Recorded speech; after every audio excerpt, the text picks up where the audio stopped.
नमस्कार। India news in खबर में आपका स्वागत है। गुजरात में 182 विधानसभा सीटों पे चुनाव चल रहे हैं। काफी सरगर्मी है। राजनीति का जो पारा है वो काफी हाई है और हम निकले हैं उसी चुनावी यात्रा पे, जहां चलते चलते आप पहुंचे हैं उस नवसारी जिले के नेशनल साल्ट सत्याग्रह मेमोरियल पे, जहां पे कि महात्मा गांधी ने अंग्रेजों के नमक कानून को तोड़ा था। आप देखेंगे कि किस तरीके से महात्मा गांधी ने इस दांडी में नमक कानून तोड़ा था। वहां पे उनकी प्रतिमा है, वो नमक है। और आप ये भी देखेंगे कि जिस सैफी बिला में आकर के वो रुके थे वो भी सामने दिख रहा है। उनके साथ चुनिंदा लोग आए थे, लेकिन धीरे धीरे वो आगे बढ़ते गए और कारवां बनता गया। दरअसल ये जो सत्याग्रह था, ये दांडी मार्च था, जिसे नमक सत्याग्रह के नाम से जाना जाता है, दांडी मार्च के नाम से जाना जाता है।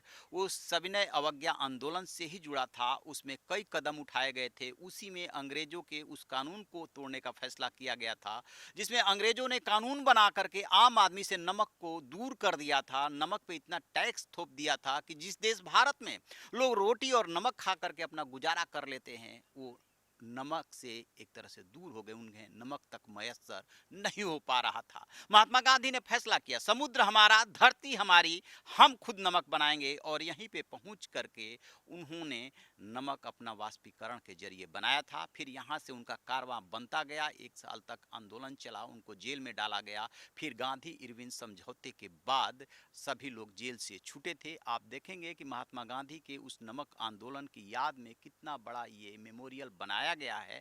और इसके कुछ पोर्शन तो पुराने हैं, जिस विला में आकर के वो रुके, और ये सारा का सारा पोर्शन नया है, उनकी उस आंदोलन के याद में बनाया गया।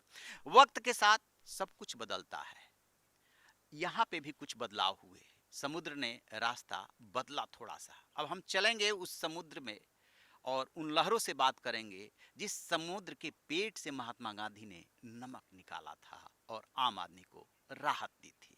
अब हम आ गए हैं दांडी के उस समुद्र तट पे, जिस समुद्र के पेट से महात्मा गांधी ने नमक निकाला था और अपना नमक बनाया था, अंग्रेजों का कानून तोड़ा था।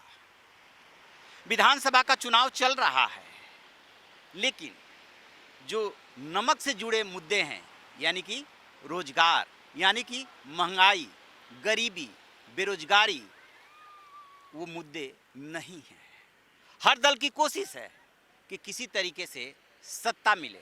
जिसके पास सत्ता है उसकी कोशिश है कि ये बची रहे।